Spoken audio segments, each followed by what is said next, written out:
Assalamualaikum warahmatullahi wabarakatuh.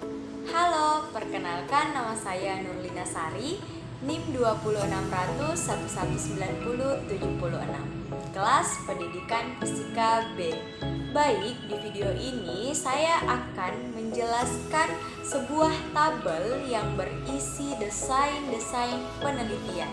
Tugas ini termasuk sebagai nilai MIT pada mata kuliah metodologi penelitian pendidikan. Baik, tabel yang akan saya jelaskan yaitu tabel berikut. Maka dari itu, yuk kita simak penjelasan berikut.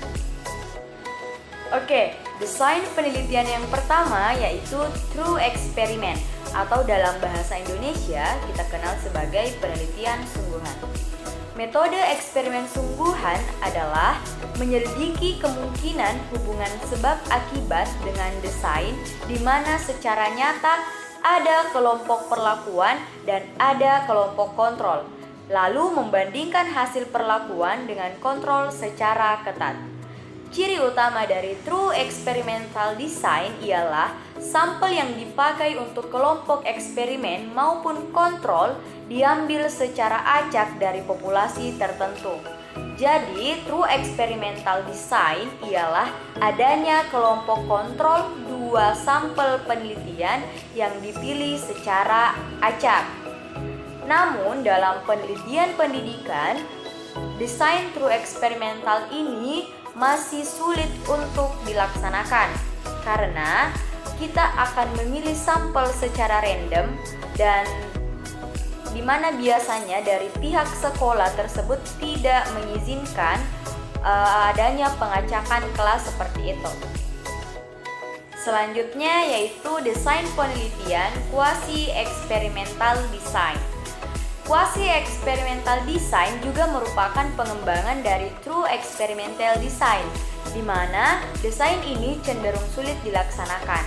Desain ini memiliki kelompok kontrol, namun tidak bisa berfungsi secara penuh untuk mengontrol variabel-variabel luar yang mempengaruhi pelaksanaan eksperimen. Quasi eksperimen desain ini dipakai karena pada pelaksanaannya memperoleh kelompok kontrol yang dapat dipakai untuk penelitian. Jadi bedanya dengan true experimental design yaitu quasi eksperimen tidak membutuhkan sampel secara acak. Dia hanya datang ke sekolah lalu memilih kelas mana yang akan menjadi subjek penelitiannya tanpa dilakukannya random atau pengacakan kelas.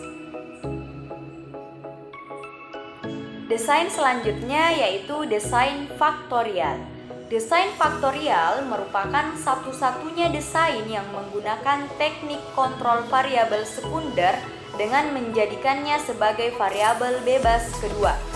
Desain faktorial dapat digunakan apabila ada sebuah atau beberapa variabel sekunder yang dikontrol dengan memasukkan dalam penelitian dan dijadikan sebagai variabel bebas. Eksperimen faktorial merupakan eksperimen yang menggunakan lebih dari satu perlakuan atau lebih dari satu variabel bebas. Eksperimen faktorial minimal menggunakan dua faktor. Istilah faktorial sebenarnya berhubungan dengan cara faktorial itu dibentuk. Karena itu, sejumlah ahli mengatakan bahwa faktorial adalah jenis eksperimen, bukan desain eksperimen. Secara filosofis, eksperimen faktorial ini muncul dalam dunia penelitian eksperimental yang dilatar belakangi pandangan bahwa gejala psikologis yang kompleks tidak hanya berhubungan dengan satu variabel, tetapi juga berhubungan dengan sejumlah variabel yang berinteraksi secara simultan. Seorang peneliti tidak mungkin membatasi eksperimen hanya satu variabel, karena hal ini sama dengan menyederhanakan gejala psikologis yang sebenarnya menimbulkan efek berbeda dan kompleks. Memang wajar jika suatu variabel tersebut berinteraksi dengan variabel bebas yang lain. Selanjutnya, desain time series. Dalam desain ini, kelompok yang digunakan untuk penelitian tidak dapat dipilih secara random. Sebelum diberi perlakuan, kelompok diberi pretest sampai 4 kali dengan maksud untuk mengetahui kestabilan dan kejelasan keadaan kelompok sebelum diberi perlakuan. Bila hasil pretest selama 4 kali ternyata nilainya berbeda-beda, berarti kelompok tersebut keadaannya labil, tidak menentu, dan tidak konsisten. Setelah kestabilan keadaan kelompok dapat diketahui dengan jelas, maka baru diberi treatment. Desain penelitian ini hanya menggunakan satu kelompok saja, sehingga tidak memerlukan kelompok kontrol. Ada 3 unsur penting yang harus diperhatikan dalam melakukan penelitian eksperimen, yaitu kontrol, manipulasi, dan pengamatan. Variabel kontrol adalah inti dari metode eksperimental. Kemudian manipulasi variabel independen adalah operasi yang sengaja dilakukan dalam penelitian eksperimen. Dalam penelitian yang dimanipulasi adalah variabel independen dengan melibatkan kelompok-kelompok perlakuan yang kondisinya berbeda. Kemudian observasi. Setelah meneliti penerapan perlakuan eksperimental, ia harus mengamati untuk menentukan apakah hipotesis perubahan telah terjadi. Di dalam bahasa Indonesia, desain ini disebut juga sebagai desain deret waktu. Desain ini merupakan alternatif ketika peneliti hanya mempunyai akses kepada satu subjek penelitian saja, namun memiliki keleluasaan waktu yang mempelajari selama periode waktu tertentu. Desain seri waktu terdiri dari mempelajari satu kelompok dari waktu ke waktu dengan beberapa pengukuran pretest dan posttest atau pengamatan yang dilakukan oleh peneliti. Desain ini relatif mudah dilakukan karena desain ini tidak memerlukan akses ke sejumlah peserta besar. Artinya hanya membutuhkan satu kelompok untuk penelitian. Oke, jadi di time series design itu kita hanya memerlukan subjek itu satu kelompok saja. Jadi tidak ada kelompok kontrol. Namun waktu yang digunakan pada desain penelitian ini harus banyak waktunya karena minimal kita harus mengadakan 4 kali pretest. Begitupun dengan posttestnya. Posttestnya juga akan diadakan sebanyak 4 kali sesuai dengan pretestnya.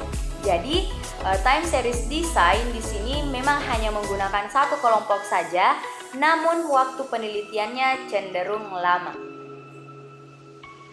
Selanjutnya yaitu desain penelitian repeated measures experiment design. Oke, dari katanya saja repeated berarti mengulang. Jadi penelitian repeated measure ini adalah pengukuran berulang. Di dalam desain tindakan berulang, semua peserta dalam satu kelompok berpartisipasi dalam semua perlakuan eksperimental dengan masing-masing kelompok menjadi kontrol sendiri. Peneliti membandingkan kinerja grup di bawah satu perlakuan eksperimental dengan kinerjanya di bawah perlakuan eksperimental lain. Setelah peneliti memilih peserta, selanjutnya peneliti akan memutuskan perlakuan eksperimental yang berbeda untuk menentukan efek masing-masing pada satu atau lebih hasil. Ukuran hasil atau observasi akan mengikuti perlakuan eksperimental pertama, dan kemudian ukuran hasil kedua diambil setelah perlakuan eksperimental kedua. Selanjutnya, variasi dalam ukuran hasil kemudian dinilai untuk dilihat perbedaan antar perlakuannya. Jadi di repeated measure design ini ada 2 eksperimen atau ada 2 percobaan dan 2 percobaan itu masing-masing dipercobakan ke kelompok tersebut. Jadi itulah kenapa dikatakan pengukuran berulang, karena 2 eksperimen ini masing-masing dipercobakan di kelompok tersebut atau di subjek penelitian. Baik, dan desain yang terakhir yaitu desain single subject. Single subject merupakan dari katanya saja kita sudah bisa memahami bahwa single subject berarti subjeknya hanya ada satu. Berarti dia adalah penelitian subjek tunggal. Penelitian subjek tunggal bisa juga disebut sebagai end of one research. Merupakan eksperimen yang dilakukan terhadap subjek tunggal.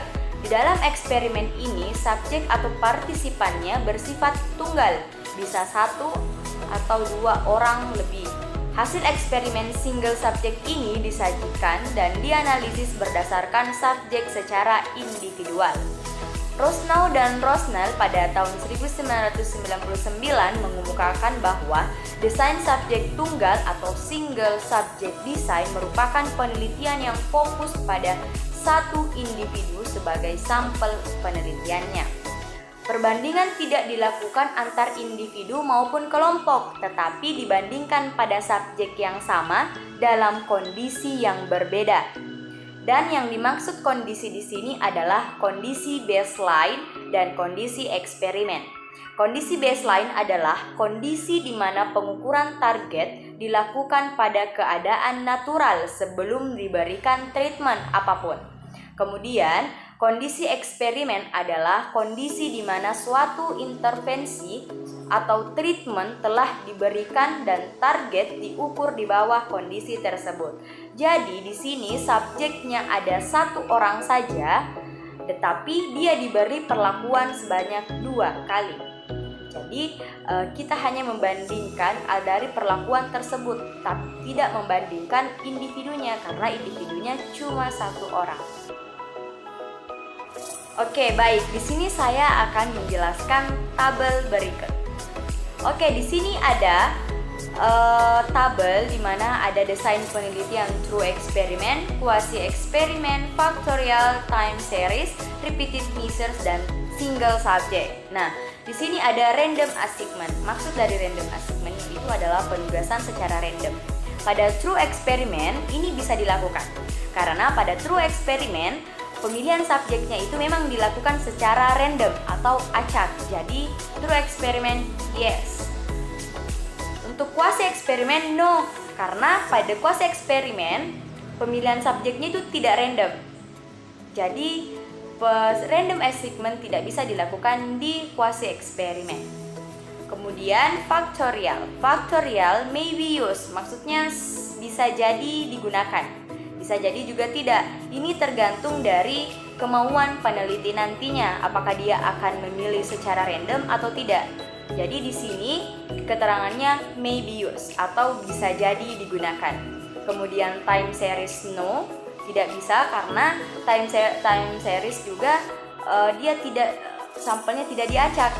Kemudian repeated measure juga no, dan single subject juga no, karena apanya yang mau diacak? Pada single subject itu hanya ada satu subjek. Oke, selanjutnya yaitu number of groups atau individuals compare. Artinya itu jumlah grup atau individu yang dibandingkan.